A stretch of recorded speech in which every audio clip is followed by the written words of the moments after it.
जी अस्सलाम वालेकुम रहमतुल्लाहि व बरकातुहू। Ishaq Dar out, Shahid Khaqan Abbasi out, Hafeez Sheikh out, Jilani brothers out, Sadiq Sanjrani out और अनवारुल हक काकड़ इन। अनवारुल हक काकड़ नॉट आउट। अनवारुल हक काकड़ मुल्क के 8वें निगरान वजीर आज़म बन गए। और नाम किसने पेश किया है?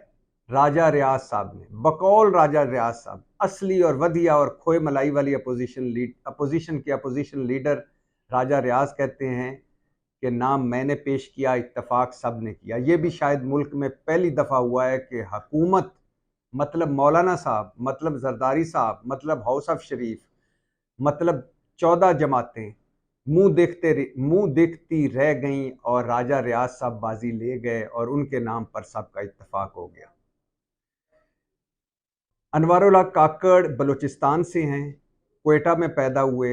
उनके वालिद इत्शामुल हक काकड़ ने अपना कैरियर नायब तहसीलदार से शुरू किया। अनवारुल हक काकड़ मुशर्रफ दौर में काफ लीग में शामिल हुए और उन्होंने काफ लीग के टिकट पर इलेक्शन भी लड़ा, कौमी असम्बली का हार गए। उसके बाद जब मुशर्रफ साहब गए, जरदारी साहब या मतलब पीपल्स पार्टी का दौर ख़त्म हुआ, मुस्लिम लीग नून का दौर शुरू हुआ। सनाउल्लाह ज़ारी जो मुबैना तौर पर इतने गरीब परवर थे कि गवादर में गरीबों का पानी भी पी गए, जिनकी जायदादें लंदन दुबई में मुबैना तौर पर हैं, और जो दुबई ज़्यादा रहा करते थे और क्वेटा में कम रहते थे, उस सनाउल्लाह ज़ारी हुकूमत के तर्जमान भी रहे काकड़ साहब। और फिर उसके बाद जब 2018 में बाप बनी बलूचिस्तान अवामी पार्टी, तो ये बाप बनाने वालों बानी अरकान में से एक हैं।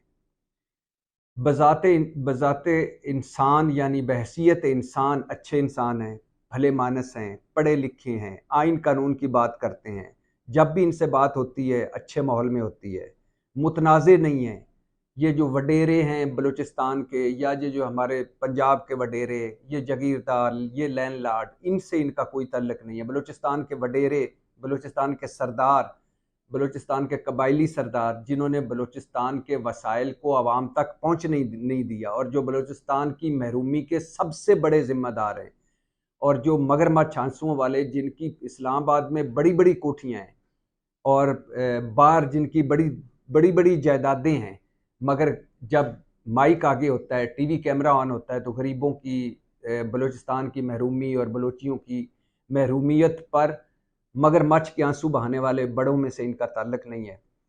मुखालिफ भी इनकी तारीफ़ कर रहे हैं, क्योंकि किसी भी मुतनाज़े चक्कर में ये नहीं आए, कोई भी सियासी स्कैंडल नहीं है। हत्ता कि पाकिस्तान तहरीक इंसाफ ने इनकी तारीफ़ की है। ये बाप में जब थे, सेनेटर हैं, जब बाप में थे तो ये तहरीक इंसाफ के इत्तेहादी थे। और जैसा कि कहा है कि बहसीयत इंसान बहुत अच्छे इंसान है, और हम्बल, काइंड, हेल्पफुल, ऑलवेज। लेकिन अब इनका असल इम्तिहान शुरू हो रहा है, और अब ये अपनी ज़िंदगी के एक इम्तिहानी लम्हों से गुजरेंगे। इस वक्त इन पर बहुत बड़ी जिम्मेदारी है, बहुत भारी जिम्मेदारी है, बहुत मुश्किल में है मुल्क बदतरीन सियासी बहरान में है, बदतरीन आइनी बहरान में है, बदतरीन मुआशी बहरान में है। पाकिस्तान की सबसे बड़ी सियासी जमात 9 मई के बोझ तले दबी हुई है, तहरीक इंसाफ तितर बितर हो चुकी है। कुछ रुपोश हैं, कुछ जेल में हैं, कुछ छोड़ गए हैं, लेकिन उनका वोट बैंक या उनका वोटर मौजूद है। और वोटर इस तरह मौजूद है कि अगर फेयर एंड फ्री इलेक्शन हो तो जहांगीर तरीन अपनी सीट हार जाएं और परवेज़ खटक अपनी सीट हार जाए।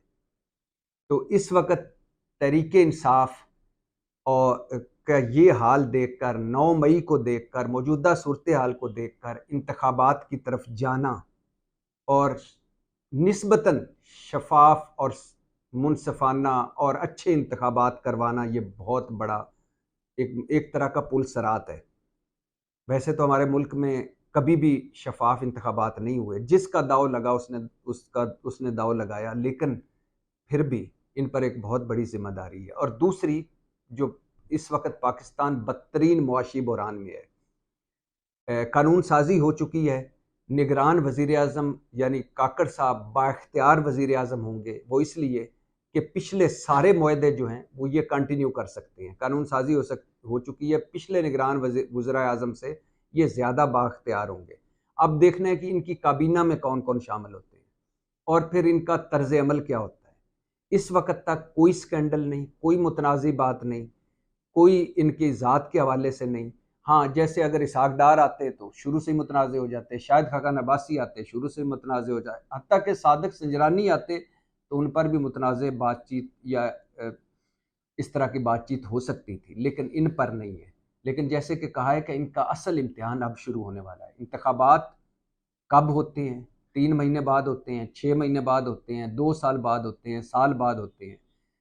یہ اور دوسرا معاشی طور پر ملک کو آگے لے جانا، بڑے فیصلے کرنا، اور تیسرا سیاسی جو بحران ہے اس میں نگران بن کر رہنا، پنجاب والا سیٹ اپ ثابت نہ ہونا، کے پی والا سیٹ اپ ثابت نہ ہونا۔ تو بہت بڑی ذمہ داری ہے۔ غلام مصطفیٰ جتوئی، بلک شیر مزاری، معین قریشی، معراج خالد، میاں محمد سومرو، ناصر کھوسو، میر ہزار خان کھوسو، اور ناصر الملک کے بعد 8ویں نگران وزیر اعظم جسٹس انوار الحق، جسٹس ایک 2-3 جسٹس بھی تھے، وہ آؤٹ ہو چکے ہیں۔ اب ان کا کیا نام لینا، بڑے فیورٹ تھے، بڑی لابنگ کر رہے تھے، اور جو لابنگ کرنے والے اسلام آباد میں 20-25 لوگ شیروانیاں سلوا کے پھر رہے تھے، وہ سارے آؤٹ ہو گئے ہیں۔ انوار الحق کاکڑ صاحب کو دل سے مبارکباد، بہت اچھا تعلق ہے ان سے، اور مجھے امید ہے کہ وہ اس اگلے آنے والے امتحان سے سرخرو ہو کر نکلیں گے، اور اگلے آنے والے دن پاکستان اور پاکستانی عوام جو محرومیوں، بے بسیوں، مہنگائی، بے روزگاری اور غربت میں دبی ہوئی ہے، اس کے لیے اچھے دن ہوں گے۔ پاکستان زندہ باد۔